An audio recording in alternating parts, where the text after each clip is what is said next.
सोलापूर नीट 2026 पेपरफुटी प्रकरणाच्या निषेधार्थ भारताच्या लोकशाहीवादी युवा महासंघाच्या वतीने पूनम गेट येथे जोरदार आंदोलन करण्यात आले। यावेळी पंतप्रधान नरेंद्र मोदी, अमित शहा आणि धर्मेंद्र प्रधान यांच्या प्रतिमांचे दहन करण्यात आले। पेपरफुटीमुळे विद्यार्थ्यांचे मोठे नुकसान झाल्याचा आरोप करत धर्मेंद्र प्रधान यांच्या राजीनाम्याची मागणी करण्यात आली। आंदोलनादरम्यान घोषणाबाजी, पोलिसांची धक्काबुक्की आणि सरकारच्या शिक्षण धोरणावर तीव्र टीका करण्यात आली।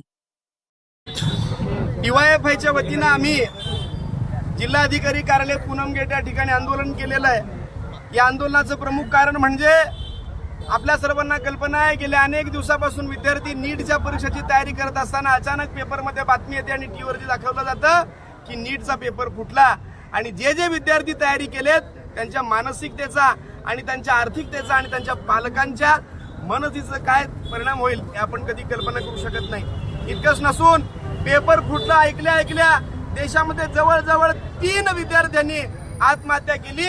या 3 विद्यार्थ्यांच्या आत्महत्येला जबाबदार हे केंद्रीय शिक्षण मंत्री धर्मेंद्र प्रधान आहेत। त्यांच्यावरती 302चा गुन्हा दाखल केला पाहिजे, त्यांच्यावरती मनुष्यवधाचा गुन्हा दाखल करून त्यांनी त्यांचा तात्काळ राजीनामा घेतला पाहिजे।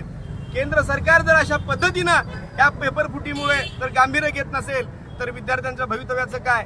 जेव्हा आम्ही म्हणतोय ही जी नॅशनल टेस्ट एजन्सी आहे ती एनटीए रद्द करा, आम्हाला प्रायव्हेट एजन्सी मार्फत परीक्षा नको, सरकारने थेट परीक्षा घेतली पाहिजे। इतके विद्यार्थी आज लाखो विद्यार्थी या सगळ्या वैद्यकीय क्षेत्रामध्ये आपलं उज्ज्वल भविष्य करण्यासाठी ज्या परीक्षेचा अभ्यास करतायत, आज त्यांच्या मानसिकतेचा विचार हे सरकार करायला तयार नाही आणि 21 जूनला पुन्हा परीक्षा जाहीर केलेली आहे। प्रत्येक वेळी फॉर्म भरा, प्रत्येक वेळी पैसे भरा, हे कुणाच्या खिशात आणि कुणाच्या घशात जात आहेत हा मोठा प्रश्न आहे।